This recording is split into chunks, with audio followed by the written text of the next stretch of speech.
இந்த அகங்காரமும் இந்த ஆணவம் தான் பிரச்சனை.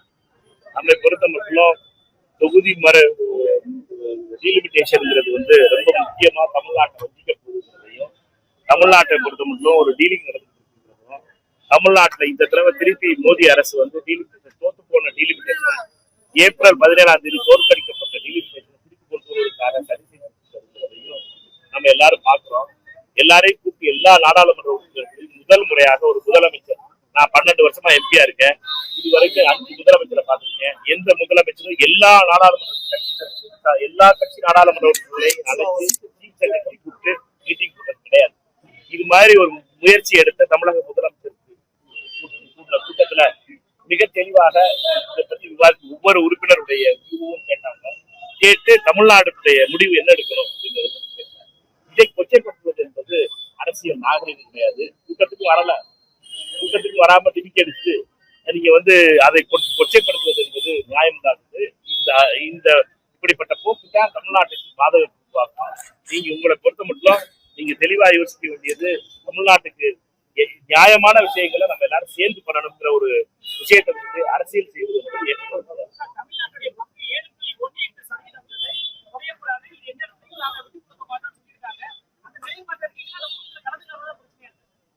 ரெண்டு விஷயம். ஒண்ணு, எங்களுடைய நிலைங்கிறது 543 நாடாளுமன்ற உறுப்பினர்கள் இருந்து ஒரு நாடாளுமன்ற உறுப்பினர் கூட்ட வேண்டியது. ரெண்டாவது, தமிழ்நாட்டை 39 நாடாளுமன்ற உறுப்பினர் இருக்கான். அந்த நாடாளுமன்ற உறுப்பினர் கூட்ட வேண்டியதுல குறைக்கவும் விடக்கூடாது. ரெண்டாவது, இதிலே பெண்கள் ரிசர்வேஷனை கொண்டு வரலாம். இதிலே 14 நாடாளுமன்ற தொகுதியை பெண்களை ரிசர்வ் பண்ணலாம். அதுக்கு நாங்க ஆதரிக்கிறோம். எடுத்துக்காட்டுக்கு விருதுநகர் தொகுதி பெண்கள் ரிசர்வ் ஆச்சுன்னா மகிழ்ச்சி ஏற்படுத்தும். இதுல இருக்கிறதுலே நீங்க ரிசர்வேஷன் பண்ணணும்ன்றத எங்களுடைய நிலையுடைய. இதுல கூட்டுறதுங்கிறது வந்து ஏமாற்று வேலை. 50% கூட்டுறதுங்கிறதுக்கு உங்களுக்கு பலூன் பின்னாடி வச்சிருக்கான். தமிழ்நாட்டுல 40 நாடாளுமன்ற, புதுச்சேரி உட்பட 40 நாடாளுமன்ற உறுப்பினர், 50% கூட்டுறதுனா 60 சீட் ஆகும். உத்தரப்பிரதேசத்துல 80 நாடாளுமன்ற உறுப்பினர், 120,000. கடைசியா ஓட்டு போட போறது தனித்தனியாக பெர்சன்டேஜ் பார்த்து ஓட்டு போட போறது. கடைசியா பாத்தீங்கன்னா உங்களுக்கு உத்தரப்பிரதேசத்துக்கு 40 நாடாளுமன்ற உறுப்பினர் வித்தியாசம் 60 நாடாளுமன்ற உறுப்பினர்.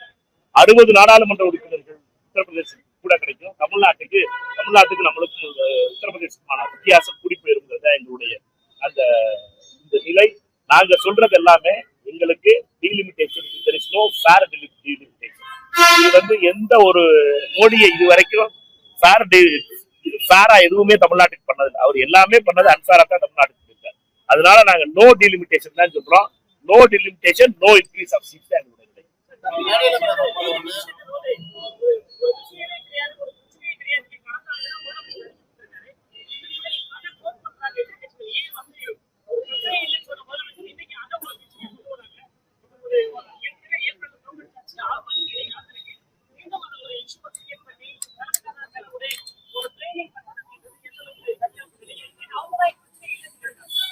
ரெண்டு விஷயத்தை புரிஞ்சுக்கணும். அப்ப அவர் முதலமைச்சரா இருந்தவங்க யாருக்கு? எங்களுடைய நிலை ரொம்ப தெளிவாக. நாங்க தமிழ்நாட்டினுடைய சீட்ல வந்து பிஜேபி விளையாட பார்க்கணும். டீலிமிட்டேஷன் பேர்ல தமிழ்நாட்டினுடைய சீட்டை குறைக்க பார்த்துச்சு. நம்ம தொடர்ந்து கொடுத்த அழுத்தத்தின் காரணமாக நம்ம கர்நாடகாவும் தெலுங்கானா முதலமைச்சர்களும் சென்னைக்கு வந்திருந்தாங்க. வந்து பழைய முன்னாள் முதலமைச்சர் திரு ஸ்டாலின் அவர்கள் கூட்டத்தில் அவர்களும் கலந்து கொண்டாங்க. எங்களை பொறுத்த மட்டும் நிலையில காங்கிரஸ் நிலைக்கு மாறணும். காங்கிரஸ் வந்து டீலிமிட்டேஷன் கூடாது. டீலிமிட்டேஷன் தமிழ்நாட்டுக்கு சவுத் இந்தியாவுக்கு எகென்ஸ்ட் ஆனது அப்படிங்கிறதுல நாங்க மாறவே இல்லை. அப்ப முதலமைச்சரா சித்தராமையா இருந்தாரு, ரேவந்த் ரெட்டி இருந்தாரு. அப்பவும் ஒரே பேச்சு தான், இப்பவும் ஒரே பேச்சு தான். யாரு பேச்சு மாத்துறாங்கிறத இப்ப நீங்க வந்து முதல்ல வந்து இது இஷ்யூ இல்லைன்னு சொன்னாங்க அப்படின்னு. இப்பவுமே இந்த இஷ்யூவை பொறுத்த வரைக்கும் மத்திய அரசு சட்டத்தை மாற்றி கொண்டு வர்றது கடைசி கொண்டு வரும்.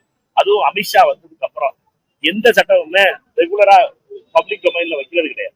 காலையில இன்ட்ரோடியூஸ் பண்றாங்க, மத்தியானத்துக்கு மேல அதை பாஸ் பண்ணணுங்கிறாங்க. இதுதான் அமித்ஷாவுடைய மாடல்.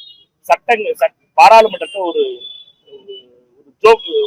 ஜோக் ஆக்கி வச்சிருக்காங்க அமித்ஷாவும் மோடியும் சேர்த்து. அதை எதிர்த்து தான் எங்களுடைய குரல் கொடுப்போம். இது நியாயமில்லாத பேச்சு. திமுகவுடைய நாடாளுமன்ற உறுப்பினர்கள் சொல்வது என்னன்னா, இப்பயே இதை பத்தி பேசுறது 3 நாளைக்குள்ள கொண்டு வர போறது எதிர்கட்சி தலைவரை வந்து ராகுல் காந்தி அவர்களை வந்து பாராளுமன்றத்துடைய அமைச்சர் கிரண் ரிஜிஜு வந்து புதன்கிழமை சந்திச்சு கேட்டாரு, நாங்க டீலிமிட்டேஷனை கொண்டு வர போறோம், உங்களுடைய ஆதரவு வேணும். ராகுல் காந்தி அவர்கள் ரொம்ப தெளிவா சொல்லியிருக்காரு, டீலிமிட்டேஷன் நாங்க ஒத்துக்கிற மாட்டோம், இதற்கு எதிர்ப்பா நாங்க ஓட்டு போடுவோம் ரொம்ப தெளிவா சொல்லியிருக்காரு. ஒரு பாராளுமன்ற அமைச்சர் பாராளுமன்றத்துறையுடைய அமைச்சர் எதிர்கட்சி தலைவர்கிட்ட சொல்றாருன்னா கடைசி 3 நாள்ல கொண்டு வருவதற்கான திட்டம் இருக்கு, அதை முறியடிக்கணும். எங்களை பொறுத்த மட்டும் டீலிமிட்டேஷன் கொண்டு வரக்கூடாது, தமிழ்நாட்டுக்கு நடக்க போற துரோகத்தை நிப்பாட்டணும் அப்படிங்கிறது எங்களுடைய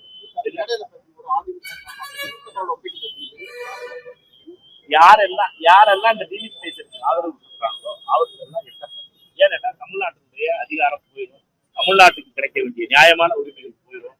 அவர்கள் எல்லாம் தமிழ்நாட்டுக்கு செய்யற எட்டப்பர் என்ன செஞ்சாரு, வீரபாண்டிய காட்டிட்டு இருக்காரு. யார்கிட்ட காட்டிட்டு இருக்காரு? பிரிட்டிஷ் பிரபுக்கள்கிட்ட காட்டிட்டு இருக்காரு. அந்த வேலையை இங்க இருக்க எட்டப்பர்கள், நவீன எட்டப்பர்கள் யாருன்னு கேட்டீங்கன்னா பாமகவும் அதிமுகவும். அவருக்கு முதல்ல அறிவிச்சிட்டாங்க, நாங்க டீலிமிட்டேஷன் மோடிஜி என்ன சொல்றாரோ எங்க ஜி சொல்றபடிதான் நாங்க நடப்போம் அப்படின்னு சொல்லிட்டாங்க. அதுதான் அவர்கள் ஊரறிந்த எட்டப்பர்கள். அவர்கள் இப்ப ஊர் அறியாத எட்டப்பர்கள் சிலர் இருக்காங்க. அது ஓட்டு போட்ட உடனே உங்களுக்கு அந்த செய்தியை சொல்றேன், யார் அந்த ஊர் அறியாத ஊர்ல வெளியில காட்டிக்கிறாம நாங்க வேற டெலிமிட்டேஷன் கொடுத்துட்டு இருக்கவர்கள் யாரு? நம்மை பொறுத்த மட்டும் நம்ம திருப்பி கேட்கிறதுதான் தமிழகத்துடைய ஒவ்வொரு வாக்காளரும் நம்பி ஓட்டடிச்சு நாடாளுமன்ற உறுப்பினர்கள் அனுப்பிட்டாங்க. நம்ம நியாயமா நடக்கணும், தமிழ்நாட்டின் உரிமைகளை விட்டுறக்கூடாது. தமிழ்நாட்டு உரிமைகளுக்கு எதிர்ப்பா பாஜக தொடர்ந்து பல சதிகளை செஞ்சுட்டு வருது. அந்த சதிகள்ல நம்மளும் விடுதரக்கூடாது. சரியா?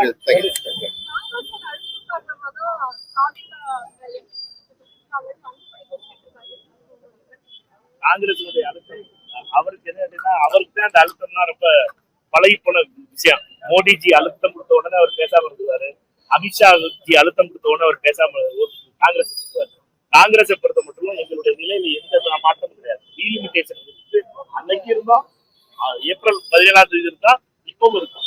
எங்களுடைய நிலையில எந்த மாற்றமும் இல்லை. தமிழக முதலமைச்சர் விஜய் அவர்களை பொறுத்த மட்டும் எந்த அழுத்தத்துக்குலாம் அவருக்கு தலைப்பிடுகிறவர் கிடையாது.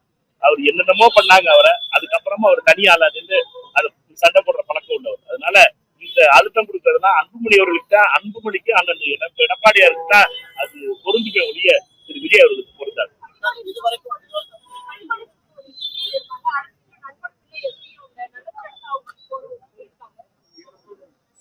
அதாவது என்னன்னா கொஞ்சம் கொஞ்சமா தான் இப்ப வெளியில உண்மைகள் வர ஆரம்பிக்குது. திருமதி கனிமொழி சோமு அவர்கள் சொல்லியிருக்க செய்தி என்பது அரசியல்ல நண்பன் கிடையாது, நிரந்தர நண்பன் கிடையாது, நிரந்தர எதிரியும் கிடையாது. அப்படின்னா நட்பு யாரோட போறாங்க, நட்பு யாரை அவருடைய புதிய நட்பு யார்கிட்ட போக போகுதுங்கிற டைரக்ஷன் சொன்னீங்கன்னா நல்லா இருக்கும். ஏன்னா எல்லாருக்கும் இந்த அறிவு, இந்த இன்ஃபர்மேஷனை சொன்ன அந்த சகோதரிக்கு என்னுடைய நன்றிகள். ஏன்னா இவர்கள் செய்து கொண்டிருக்கின்ற எங்களுக்கு பயம், எங்களுடைய ஒரே கோரிக்கை என்ன இருக்குன்னா இது மாதிரி நடந்துடக்கூடாது. இது பாராளுமன்றத்துல ஓட்டு போட போதான் தெரிய போகுதுன்னு நினைச்சிருக்கோம். அதுக்கு முன்னாடியே முன்னாள் நாடாளுமன்ற உறுப்பினர் அதை வெளியில சொல்லியிருக்காங்க அவருடைய புதிய நண்பர்களை பத்தி. இதை நீங்க திமுகவுடைய நாட்டு தலைவர்கள்ட்ட தான் கேட்கணும், அந்த புதிய நண்பர்கள் யாரு? சரியா?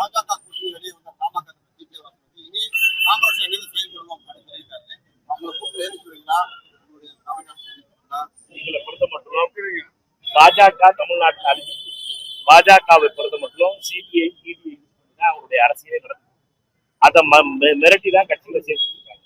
திரு தமிழ் மாநில காங்கிரஸ் தலைவர் திரு ஜி கே வாசன் அவர்கள் திரு அண்ணன் வைகோ அவர்களுடைய புத்தக நிகழ்ச்சியில தலைவர் ராகுல் காந்தி நிகழ்ச்சியில் தலைவர் ராகுல் காந்தி அவர்கள் ரொம்ப பெருமையா பேசினாரு. எங்களை பொறுத்த மட்டும் அதை வரவேற்கிறோம். திரு ஜி கே வாசன் அவர்களை பொறுத்த மட்டும் முன்னாள் காங்கிரஸ் தலைவர் அவருக்கு எப்பொழுதுமே ரொம்ப மரியாதை வச்சிருக்கோம். அவர் என்னைக்கு காங்கிரஸ் தப்பா பேசுறது கிடையாது. எங்களை பொறுத்த மட்டும் அவர் எங்களுடைய கதர் சட்டப்பட்ட காங்கிரஸ். அதனால அவருக்கு உரிய மரியாதை நான்